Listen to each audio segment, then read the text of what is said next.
El aire frío de la noche universitaria cortó como cristal. En la entrada de urgencias, bajo la luz cruda de los focos, vi cómo la barrera se levantaba no para el dolor, sino para el juicio. Una mujer, buscando auxilio desesperadamente, fue detenida. No por un cartel, sino por lo que vestía. Su urgencia chocó contra una pared invisible de desdén y protocolo. Un instante bastó para que la burocracia se vistiera de guardián y decidiera quién merecía entrar. Aquel rechazo, visto por mis propios ojos, no fue solo un error, fue la firma de una sentencia. ¿Cuánto vale una vida cuando la ignoran en la puerta? El 14 de noviembre de 2022, el frío de Salamanca se colaba incluso a través de los muros del Hospital Universitario de Salamanca. Yo, Javier Rivas, de 40 años, con mi barba cana incipiente asomando bajo la luz artificial de la entrada de urgencias, esperaba noticias de un familiar. Pero lo que presencié ese día no tuvo nada que ver con mi angustia. Fue un retrato crudo de cómo la indiferencia institucional puede convertirse en un verdugo. La escena se desarrolló en el pabellón de urgencias, justo en ese punto de control donde la burocracia se viste de cristal y acero. Vi entrar a doña Elvira Montalvo, una mujer de 78 años, cuya figura encorvada y frágil era un testimonio viviente de una vida de esfuerzos silenciosos.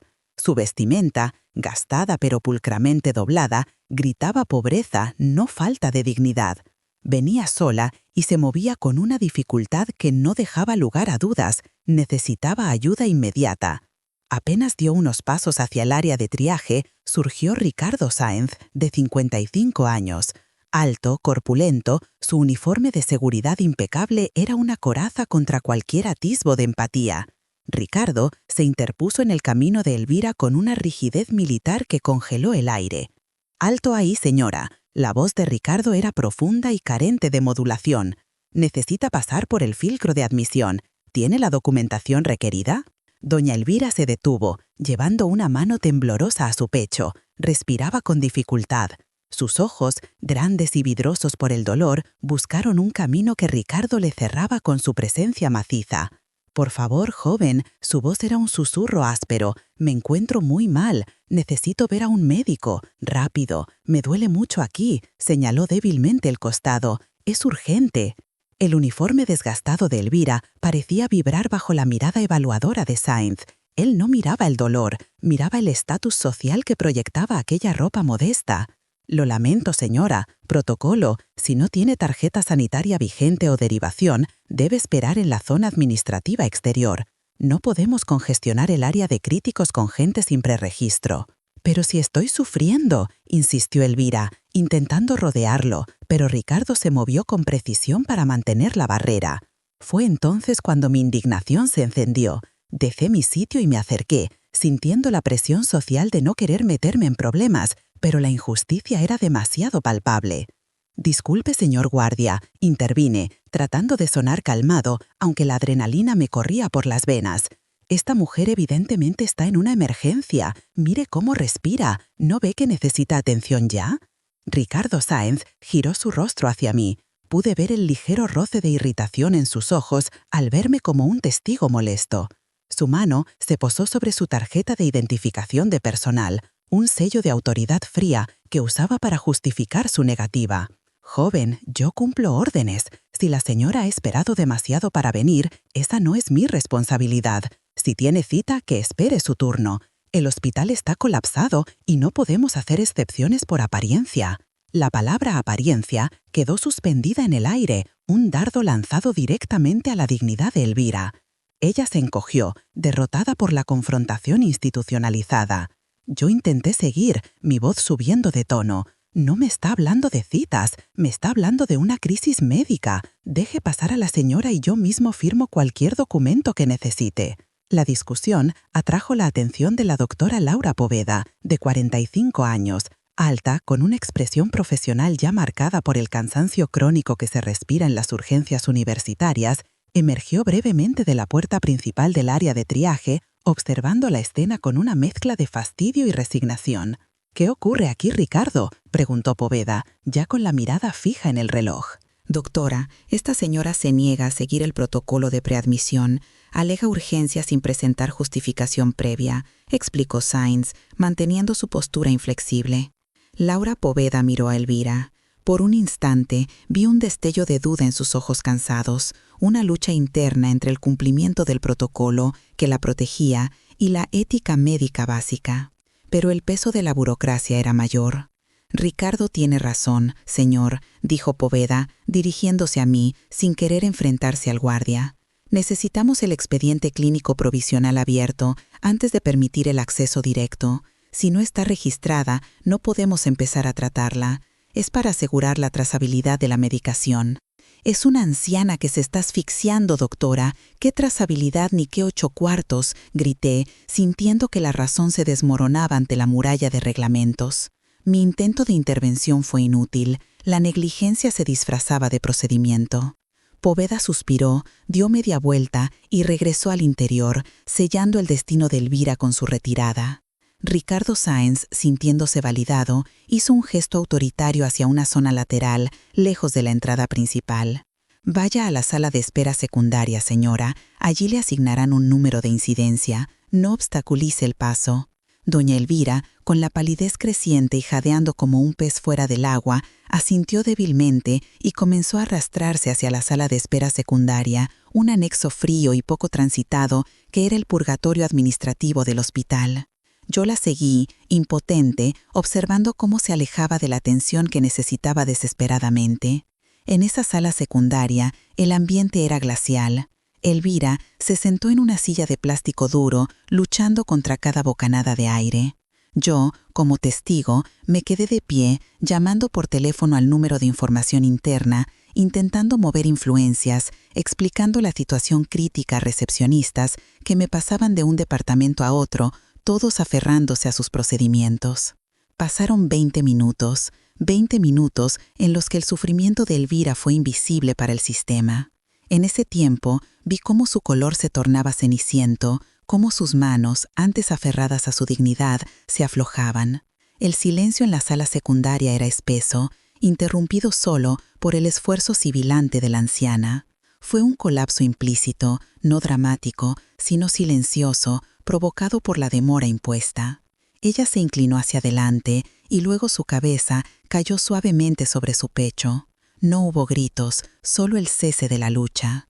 Salí disparado de vuelta al pabellón de urgencias, gritando por el personal médico, arrastrando a Ricardo Sáenz, quien se resistía a abandonar su puesto. «Señor guardia, es demasiado tarde, la señora se ha desvanecido, ha muerto por su culpa». La doctora Poveda fue llamada de nuevo. Esta vez salió con más prisa, escoltada por un técnico de emergencias. Cuando llegaron a la sala de espera secundaria, Elvira Montalvo ya no mostraba signos vitales. La escena que siguió fue un borrón de protocolos invertidos, maniobras de reanimación tardías, papeleo apresurado para justificar la intervención tardía. El expediente clínico provisional nunca se abrió a tiempo, se abrió póstumamente, como un epitafio irónico a la vida que se perdió por la tardanza en su apertura. La confirmación fatal llegó 1 hora después, cuando un médico joven, con la mirada cargada de una pena profesional que no lograba ocultar, nos informó a los pocos que habíamos sido testigos de la exclusión inicial. «Lo siento mucho. La señora Montalvo sufrió un paro cardiorrespiratorio agudo. Por el tiempo transcurrido desde que su cuadro era grave, las posibilidades de reversión eran mínimas una vez llegamos a ella». Me enfrenté a Ricardo Sáenz, cuyo rostro, por primera vez, no era de piedra, sino de un miedo institucionalizado ante las consecuencias. «Usted la dejó morir», le dije, la voz rota por la frustración. «No fue una enfermedad, fue el tiempo que le robamos. Usted y su protocolo decidieron que su vida valía menos que su papel mojado». Ricardo solo pudo articular una defensa hueca, mirando su tarjeta de identificación como si fuera un talismán fallido. Yo solo hice mi trabajo, cumplí las normas de Lujás, y allí residía el horror total de aquello. Su trabajo era proteger, pero su aplicación ciega había cegado una vida inocente. Doña Elvira Montalvo, juzgada por su uniforme desgastado, se convirtió en la víctima silenciosa de un sistema que había aprendido a priorizar el orden burocrático sobre el latido humano. Su muerte no fue un accidente, fue el resultado directo de una negligencia institucionalizada que se ceba con los más vulnerables. Yo fui testigo de cómo la indiferencia hospitalaria mató a doña Elvira Montalvo, y nadie, nunca, pagaría el precio de esa omisión. La espera en aquella sala de espera secundaria se estiró como una eternidad vacía. Yo, Javier, sentía que cada segundo que pasaba junto a la inmovilidad creciente de Elvira era una carga de culpa que se depositaba sobre mis hombros. El frío de la sala no era físico, era el frío de la indiferencia institucional filtrándose por las rendijas de las puertas automáticas del hospital. Mientras Elvira luchaba en silencio, yo me concentré en la burocracia, intentando romper la cadena de errores desde el exterior. Había conseguido el número de un supervisor de planta, un tal Carlos, que prometió mirar el caso de Elvira con máxima celeridad. Celeridad en un sistema diseñado para la lentitud. Mire, Carlos, insistí en el teléfono, forzando la calma. La señora Montalvo necesita ser vista por un médico ahora mismo. Ha sido retenida en la entrada por seguridad y está claramente en insuficiencia respiratoria. Si algo le sucede, la responsabilidad recae en quien impidió su acceso inicial. Al otro lado, la voz de Carlos era un murmullo profesional, desprovisto de cualquier emoción real. Señor Rivas, entiendo su preocupación, pero la doctora Poveda y Seguridad actuaron bajo el protocolo vigente en el US. Debemos esperar a que el triaje administrativo le asigne un número. Si no está registrada en el sistema, no podemos permitirle ocupar una cama de urgencias. Es una cuestión de recursos. Recursos. La palabra se estrelló contra la pared de mi frustración. ¿Qué recurso era más valioso que la vida de esa mujer, cuya única infracción era su falta de empaque social? En ese momento, Ricardo regresó a la zona de espera secundaria. No venía a ayudar, sino a vigilar la paciente problemática que había tenido el atrevimiento de enfermar en un lugar inadecuado. Su presencia era un recordatorio constante de la barrera que nos separaba de la ayuda. «Señor, le ruego que no interfiera más con el personal», dijo Ricardo, su tono más un ultimátum que una petición. «¿Interferir? Estoy intentando salvar una vida que usted ha puesto en riesgo», respondí, bajando la voz para no asustar más a Elvira, que tosía débilmente, los ojos fijos en un punto invisible del techo. «Mire cómo está. Es una persona mayor, enferma, y la ha dejado aquí, en un pasillo frío, por un supuesto error administrativo». Ricardo se mantuvo firme, su espalda recta. «Mi función es mantener el orden y la seguridad, no diagnosticar. Si la doctora no ha dado la orden de pase, yo no puedo anular el procedimiento. Es un hospital, no una beneficencia sin control». La tensión se cortó con la llegada de una enfermera auxiliar, pero con una expresión de duda. No venía para atenderla, venía para reubicarla quizá. «¿Esta es la señora que generó el altercado en la entrada?», preguntó la auxiliar, sin mirar a Elvira, sino a Ricardo buscando confirmación de problemática. «Esa misma, lleva esperando 20 minutos por su registro», confirmó Ricardo, con una satisfacción sutil en su voz al ver que la burocracia seguía su curso. El clímax de mi impotencia llegó justo cuando la auxiliar se acercó con la silla. Elvira intentó levantarse para cooperar, para demostrar que todavía podía valerse por sí misma, pero su cuerpo le traicionó. Fue un movimiento brusco, un espasmo de intento desesperado. Su respiración se detuvo. No fue un desmayo suave, fue un colapso violento, un suspiro final forzado que resonó en el silencio del anexo. La auxiliar, al ver el cambio instantáneo en la postura de la mujer, soltó un grito ahogado. «Está mal, no respira». En ese instante, el orden institucional se rompió. El pánico sustituyó a la rigidez. Grité señalando el cuerpo inmóvil de Elvira. «Lo sabía, la ha matado. Llamen a un médico, ahora mismo, no pierdan un segundo en papeles». Ricardo Sáenz palideció visiblemente, abandonando por primera vez su postura defensiva. Su rostro se desencajó ante la inminencia de la catástrofe que él mismo había facilitado. La alarma interna sonó estridente mientras yo me arrodillaba junto a Elvira, intentando desesperadamente reanimarla, una acción fútil sin entrenamiento, pero nacida de la pura desesperación humana. La doctora Laura regresó, pero esta vez arrastrando consigo un equipo de reanimación completo. La escena era caótica, pero la doctora Laura mantenía un foco profesional mientras intentaba insuflar aire a los pulmones inertes de Elvira. «Necesitamos historial», ¿Dónde están sus datos?, gritó Laura al personal administrativo que acababa de aparecer, tan alarmados como inútiles. No los tenemos, estaba en espera por admisión, respondí yo, secándome las lágrimas con el dorso de la mano. La doctora detuvo las compresiones por un momento, mirando a Ricardo con una furia fría que superaba mi propia indignación.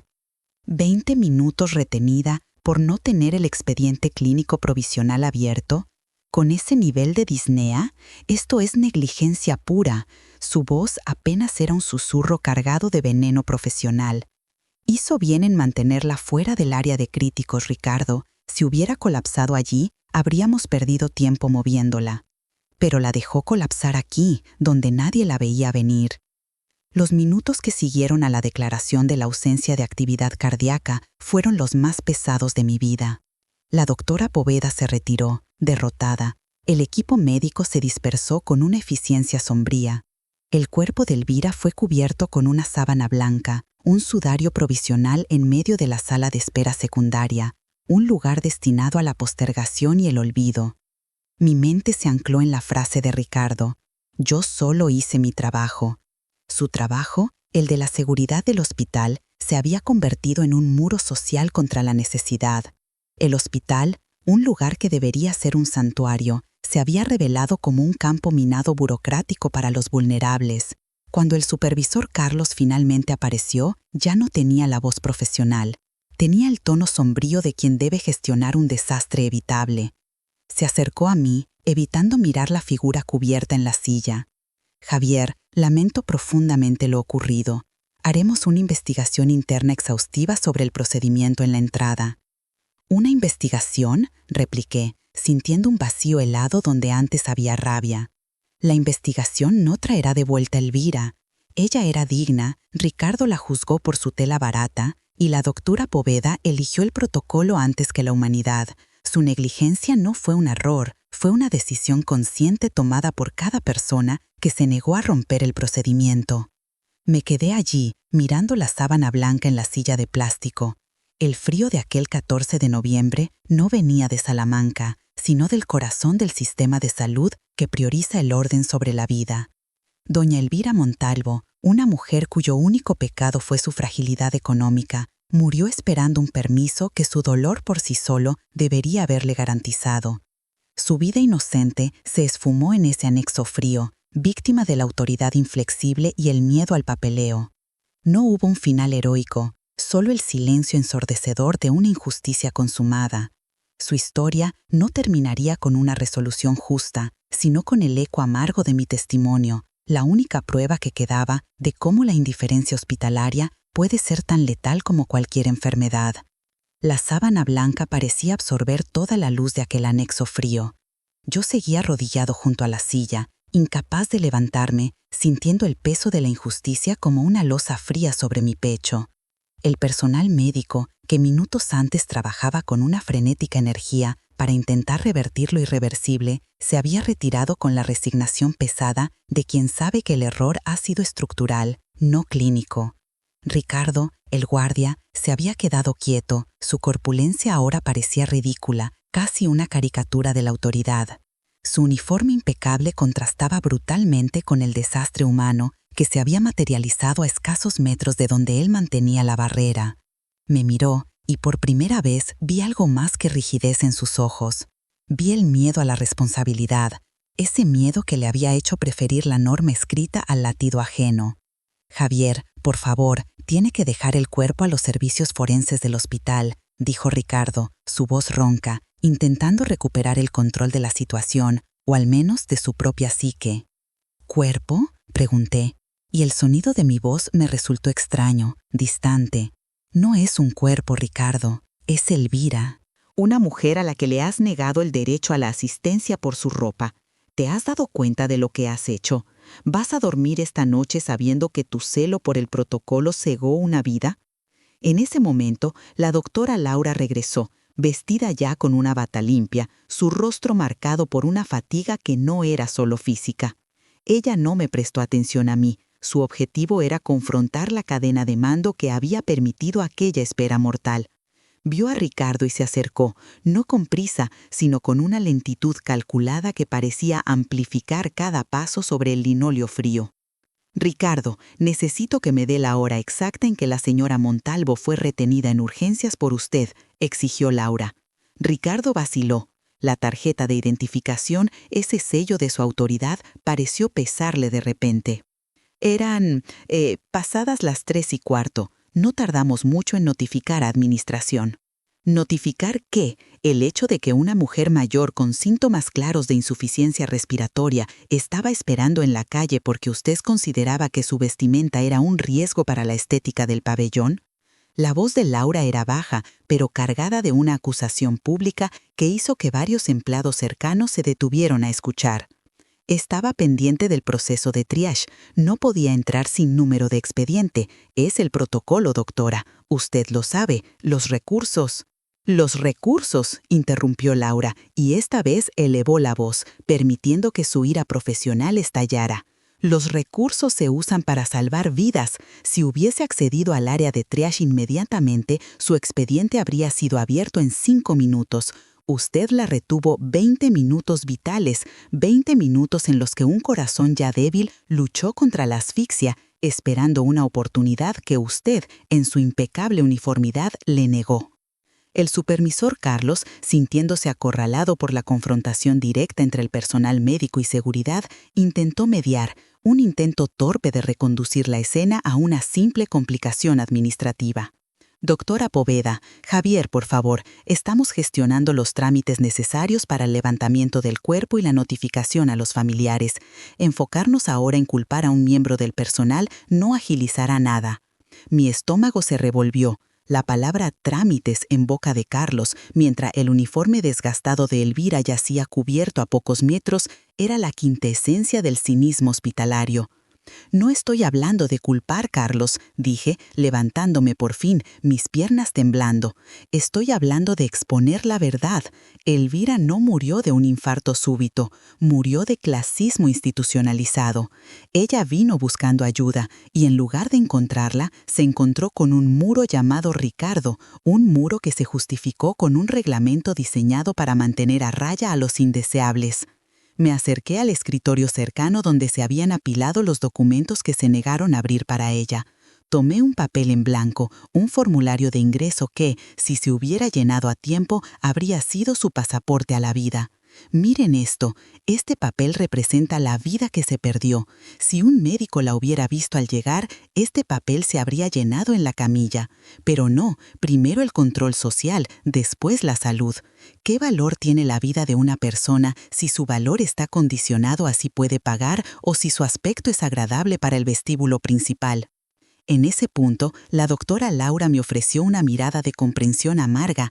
Ella entendía la ley no escrita que regía en el US. La jerarquía económica pesaba más que la sintomatología. «Javier, me temo que tienes razón en cuanto a la negligencia», admitió Laura con una profesionalidad rota.